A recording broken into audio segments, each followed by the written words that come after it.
అనన్య చెప్పిన మాటలు దర్శన్ బుర్రకు ఎక్కుతాయి. ఎలాగైనా సరే అనన్య చెప్పిన మాటలను ఒకసారి ఆలోచించాలి అనే విధంగా ఆలోచిస్తూ ఉంటాడు. ఈలోపు వెంటనే అనన్య తన గదిలోకి వెళ్ళిపోతుంది. ఎలాగైనా సరే నేను చెప్పిన దానికి రోహిత్ ఆలోచిస్తే ఆ తర్వాత అనుకున్న ప్లాను ఒక్కొక్క మెట్టు ఎక్కేయగలను, వాళ్ళ బుర్రకు పదను పెట్టాను అనే విధంగా అనుకుంటుంది. ఈలోపు వెంటనే సౌమ్య అనన్య గదిలోకి వస్తుంది. ఏంటి సౌమ్య? ఏం లేదు, ఈరోజు దర్శన్కి ముహూర్తం పెట్టేశాను. ఏమంటున్నావు?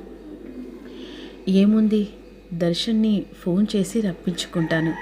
ఆ తర్వాత దర్శన్ నా దగ్గరికి వస్తాడు. ఇక ఒక లోయల్ సెట్ చేశాను, ఆ లోయల్లో దర్శన్ పడిపోతాడు.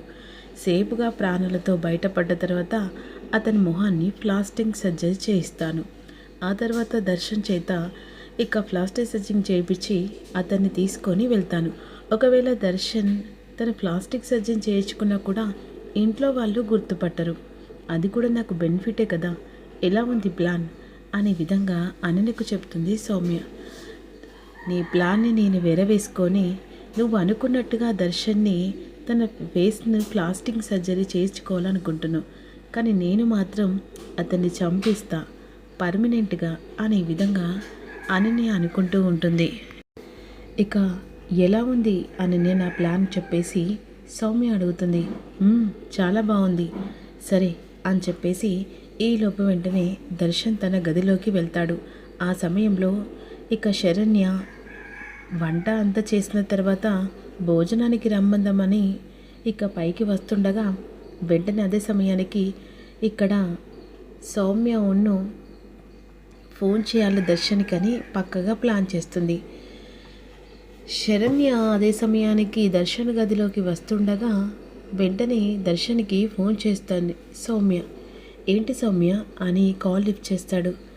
సార్ దర్శన్, నేను చాలా ఇబ్బందిలో ఉన్నాను, అంతేకాకుండా ఇక్కడ ఎవరు లేరు, ఒక్కదానిగా ఒంటరిగా ఉన్నాను, త్వరగా వచ్చి నన్ను పికప్ చేసుకోవా, అనుకోకుండా నేను బయటికి వెళ్ళాను అని అంటుండగా, ఓ అవునా, సరే నువ్వు అక్కడే ఉండు, నేను వస్తున్నాను, నేను పికప్ చేసుకుంటానని చెప్పేసి ఈలోపు వెంటనే దర్శన్ కార్కి తీసుకొని కార్ డ్రైవింగ్ చేసుకుంటూ వస్తుండగా ఈ మధ్యలో ఒక సంఘటన జరుగుతుంది. ఇదంతా జరగక ముందుకు దర్శన్ని ఎలాగైనా ప్రాణులతో బయటపడకుండా చేయాలని చెప్పేసి ప్లాస్టిక్ సర్జరీ చేయించాలని సౌమ్య ప్లాన్ చేస్తే అటు అనన్య తన ప్రాణాలు తీయాలనుకుంటుంది. ఈలోపు వెంటనే కార్ డ్రైవింగ్ ఎలాగో చేసుకొని వస్తాడని చెప్పేసి సౌమ్య కార్కున్న బ్రేకులు తీపిస్తుంది. ఇక వెంటనే అదే కార్ వేసుకొని దర్శన్ సౌమ్య దగ్గరికి బయలుదేరుతాడు. ఇక సౌమ్య ఇక్కడ దర్శన్ గురించి ఎదురు చూస్తూ ఈ రోజుతో దర్శన కుటుంబానికి దూరం అవుతాడు, హ్యాపీగా మేము లైఫ్ని ఎంజాయ్ చేయొచ్చు అని చెప్పేసి అనుకుంటుంది. దర్శన్ వెంటనే కార్ తీసుకొని బయలుదేరుతుండగా ఇక భోజనం కోసం అని వెంటనే శరణ్య గదిలోకి వచ్చి ఏమండి అని చెప్పేసి పిలుస్తూ ఉంటుంది. దర్శన్ ఏ గదిలో ఉండడు. అదేంటి ఈయన ఎక్కడికి వెళ్ళినట్టు అని చెప్పేసి ఫోన్ చేస్తూ ఉంటుంది.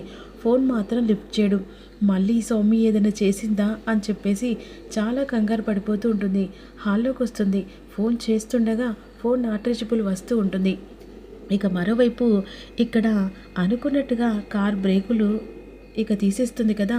వెంటనే సౌమ్య అనుకుంటుంది, ఈరోజు దర్శన్ ఆ లోయలో పడిపోతాడు, ఆ తర్వాత నేను అనుకున్న కళ నెరవేరుతుంది. ఓసే పిచ్చిదన్న, నువ్వు కళ మాత్రమే కన్నావే, కానీ నేను మాత్రం దర్శన్ని శాశ్వతంగా ఆనంద కుటుంబ భైరవి నుంచి ఒక వికెట్ అవుట్ చేయడానికి నా మనుషులను పెట్టించాని అనే విధంగా అనన్య మనసులో అనుకుంటుంది. కారు ఓవర్ స్పీడ్న పోతూ ఉంటుంది. కార్ బ్రేక్ వేస్తుండగా బ్రేక్ పడదు, కానీ దర్శన్ మాత్రం కంగారు పడుతూ ఉంటాడు. కానీ డైరెక్ట్గా లోయ వస్తుంది. ఆ లోయలో కారుతో పాటుగా దర్శన్ ఆ లోయలో పడిపోతాడు. దర్శన్ కోసం అని చెప్పేసి ఇక అమ్మవారి దగ్గర దీపారాధన పెట్టి దీపం వెలిగిస్తుండగా దీపం కొండెక్కుతుంది. ఇంకా మనసు భయంతో కంగారు పడిపోతూ ఉంటుంది శరణ్య. అత్తయ్యగారని చెప్పేసి హాల్లోకి పిలుస్తుంది. ఏమైందమ్మా అంటుండగా, ఏమో అత్తయ్య గారు, నాకు మనసంతా భయంగా ఉంది, ఇక ఈయన ఇంట్లో కనిపించట్లేదు, ఫోన్ స్విచ్ ఆఫ్ వస్తుంది అనే విధంగా అంటుండగా ఈలోపు వెంటనే లోయలో పడిపోతాడు కదా. ఆ సమయానికి ఇక అనన్య రౌడీలను పంపిస్తుంది దర్శన్ని చంపేయమని. ఇక రౌడీలు ఆ లోయల సైడ్కి వెళ్ళి దర్శన్ని చంపే ప్రయత్నం చేస్తూ ఉంటారు. ఇక రౌడీలు వెంటనే దర్శన్ని ఎత్తుకొని వెళ్తారు. ఈలోపు వెంటనే సౌమ్య దర్శన్ని తీసుకొని వెళ్దామని చెప్పేసి అనుకుంటుంది. కానీ దర్శన్ అక్కడ ఆనవాళ్ళు ఏమీ కనిపించదు. ఇక ఇక్కడ సౌమ్య ఒక్కసారిగా వణికిపోతూ ఉంటుంది.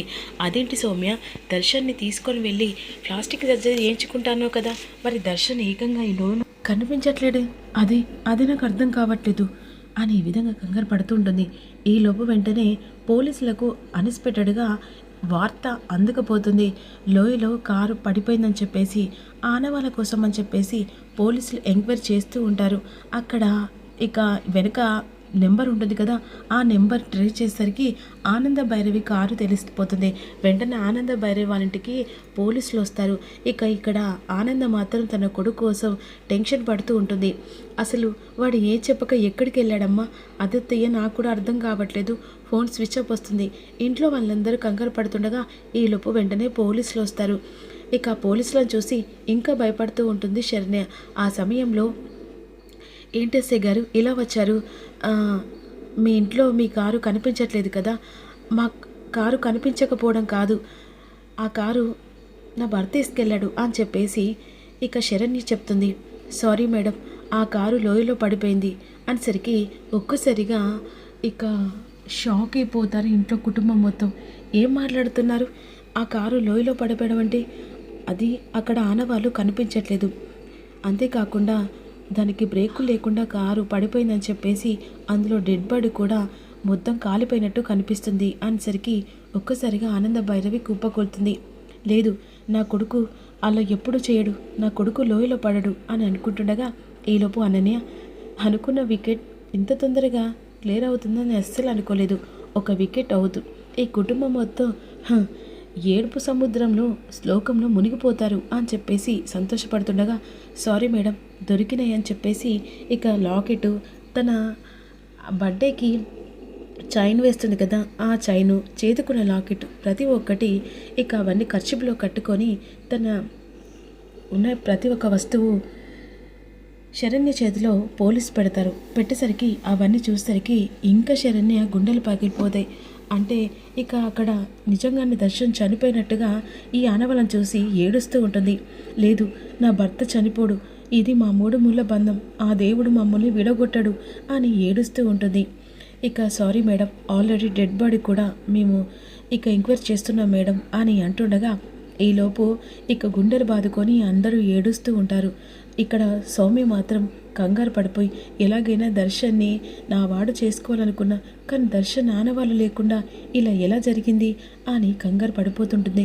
ఒకవేళ పోలీసులకు నేనే చేశానని ఇన్ఫర్మేషన్ వస్తే ఆ తర్వాత పోలీసులే కాదు కదా, ఈ కుటుంబం మొత్తం నన్ను శవంలాగా ఇక పాత్ర పెడతాడే అని చెప్పేసి సౌమ్య కంగారు పడిపోతుంటుంది. అసలు ఏం జరిగింది, దర్శన్ చచ్చిపోయినట్ట బ్రతికున్నట్ట అన్నది అప్కమింగ్లో తెలుసుకుందాం. Don't miss you.